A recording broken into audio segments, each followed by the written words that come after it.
하나님, 예수 안에서 성령의 인도하심 안에서 살게 하시니 감사합니다.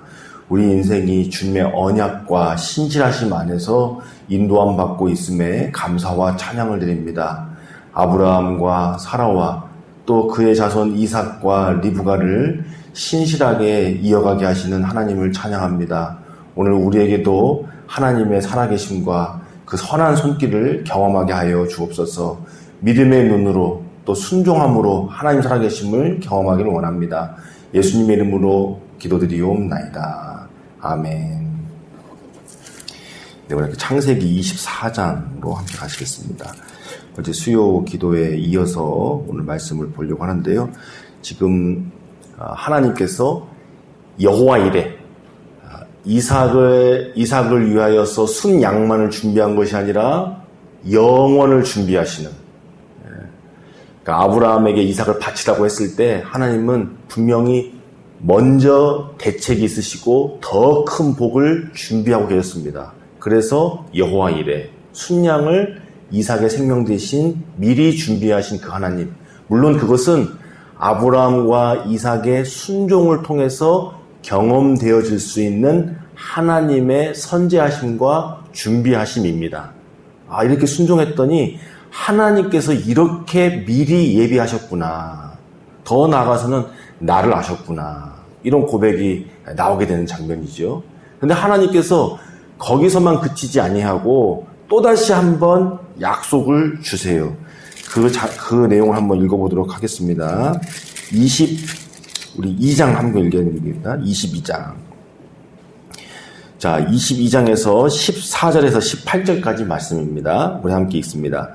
아브라함이 그 땅 이름을 여호와 이레라 하였으므로 오늘날까지 사람들이 이르기를 여호와의 산에서 준비되리라 하더라. 여호와의 사자가 하늘에서부터 두 번째 아브라함을 불러 이르시되 여호와께서 이르시기를 내가 나를 가리켜 맹세하노니 내가 이같이 행하여 내 아들 내 독자도 아끼지 아니하였은즉 내가 내게 큰 복을 주고 내 씨가 크게 번성하여 하늘의 별과 같고 바닷가의 모래와 같게 하리니 내 씨가 그 대적의 성문을 차지하리라. 또 내 씨로 말미암아 천하 만민이 복을 받으리니 이는 내가 나의 말을 준행하였음이라 하셨다 하니라. 아멘. 자, 하나님께서 이삭 대신에 순양을 주시는 은혜를 베푸시고 또 두 번째 부르셔서 너가 나를 사랑하는 줄 알았기 때문에 내가 친히 내 이름을 걸고 너의 씨를 통하여 큰 민족을 이루겠다는 그 언약을 성취하겠다. 그러니까 이 이삭, 독자 이삭을 하나님 앞에 아끼지 않고 바쳐드렸더니, 물론 아브라함과 이삭의 합작품이지요. 아들과 아버지가 한 믿음으로 하나님께 그를 드린 거예요. 마치 하나님과 예수 그리스도께서 한 마음 한 뜻으로 우리를 위하여 십자가의 생명을 우리에게 내어주신 것처럼 그렇게 드린 거예요. 그 때문에 하나님께서 이제 친히 복을 이루어 주시겠다는 거예요. 근데 어떤 약속을 주시냐면 크게 번성하겠다. 너 자손이여 정말 바닷가 모래처럼 많이 하겠다 하면서 대적의 성문을 차지할 거다. 이것은 예수님께서 십자가로 승리하시는 것을 말씀하시죠.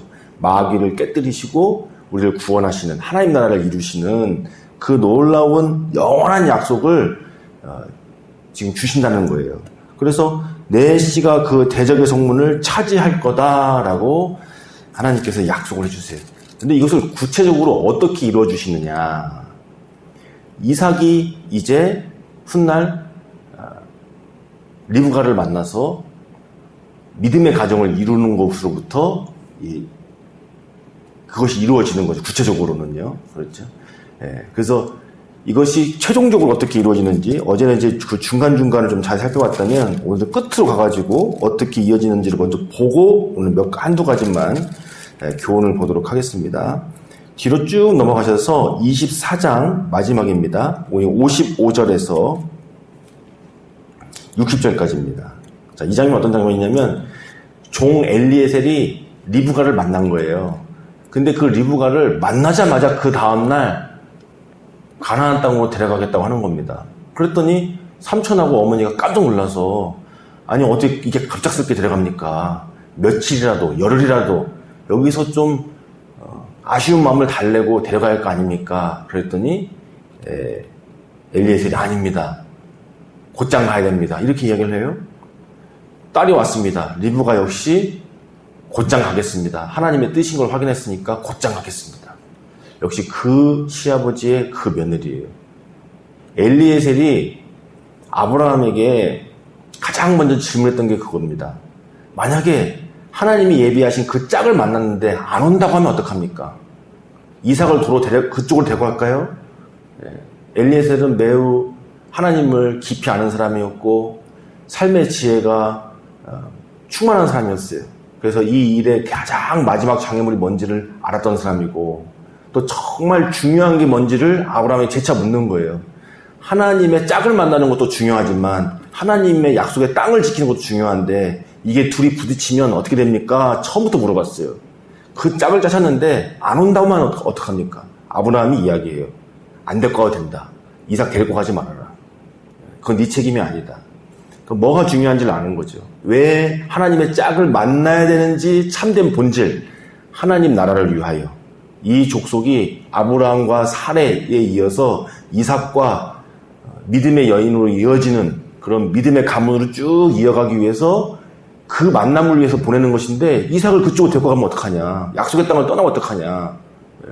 그것은 아니다. 그러니까 이런 대화가 오갈 수 있는 그런 중요했단 말이에요. 그게 첫 번째 질문이었고. 그런데 오늘 이 마지막에 보면 이 리브가가 지체 없이 떠난다고 합니다. 지체 없이. 하나님의 그 약속을 위해서 지체 없이 떠난다. 그래서 그 시아버지가 그 예전 70년 전에 하나님의 약속을 믿고 본토 친척 아비집을 떠나서 하나님을 쫓아갔듯이 이렇게 하나님 만나게 하신 며느리 리브가는 지체 없이 떠난다고 한다는 거예요. 그래서 그 마지막 말씀 함께 한번 보겠습니다. 55절에서 60절. 그러면서 뭐라고 마지막으로 종결되는지 한번 보겠습니다. 리브가의 오라버니와 그의 어머니가 이르되 이 아이로 하여금 며칠 또는 열흘을 우리와 함께 머물게 하라. 그 후에 그가 갈 것이니라. 그 사람이 그들에게 이르되 나를 만류하지 마소서. 여호와께서 내게 형통한 길을 주셨으니 나를 보내어 내 주와에게로 돌아가게 하소서.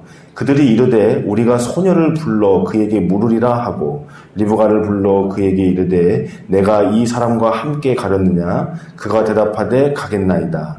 그들이 그 누이 리브가와 그의 유모와 아브라함의 종과 그 동행자들을 보내며 리브가에게 축복하여 이르되 우리 누이여 너는 천만인의 어머니가 될지어다. 내 씨로 그 원수의 성문을 얻게 할지어다. 아멘.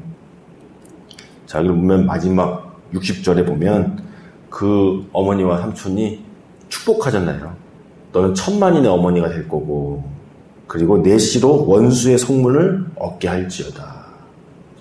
하나님께서 그 모리아산에서 이삭 대신에 순양을 예비하시면서 두 번째 다시금 말씀하시면서 약속하신 것. 너가 나를 사랑하는 줄 알기 때문에 너의 씨를 통하여 큰 민족을 이룰 것이고 대적의 성문을 차지하게 할 거다라고 말씀하셨어요. 근데 그것이 어떻게 이루어지고 있냐면 이렇게 믿음의 자녀 리브가를 만나게 하시면서 그래서 그 믿음의 가문 그 나홀의 가문도 자신의 딸을 아브라함에게로 보내면서 이삭에게 보내면서 이렇게 축복해 주지 않습니까? 천만인의 어머니가 될 거고 대적의 성을 차지하는 그런 여인이 될 거다. 하나님의 그 약속을 청취하는 여인이 될 거다라고 복을 빌어주는 장면으로 일단나게 됩니다. 그래서 이렇게 가로가 쳐지는 거죠. 하나님의 약속이 어떻게 구체적으로 이삭과 리브가의 만남으로 성취가 되는가. 아브라함과 사라라는 믿음의 부모 세대가 있었어요. 근데 사라가 죽게 된 거예요.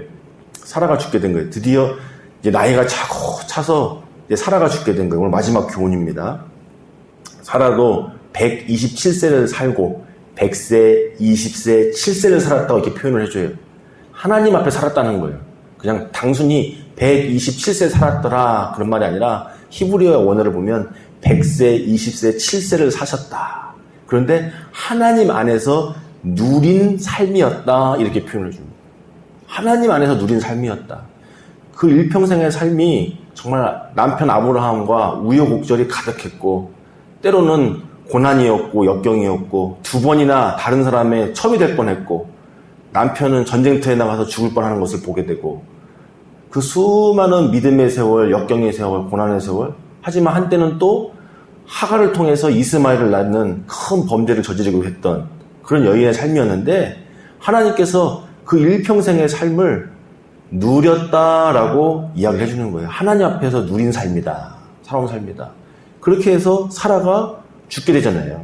그 이야기가 쓰여져 있거든요. 하지만 그 이야기만 쓰여져 있는 것이 아니라 한편에는 어떤 이야기가 쓰여져 있냐면 나홀의 집안에서 리브가가 준비되어지고 있더라. 자, 그러니까 이렇게 보는 거예요. 하나님은 어떤 준비를 하고 계시느냐? 신실한 1세대가 하나님 앞에 이제 나이 들어서 가게 되지요. 그런데 여호와 일의 하나님은 누구를 준비하고 있었느냐? 리브가를 준비하고 있었다는 거예요. 다른 쪽에서.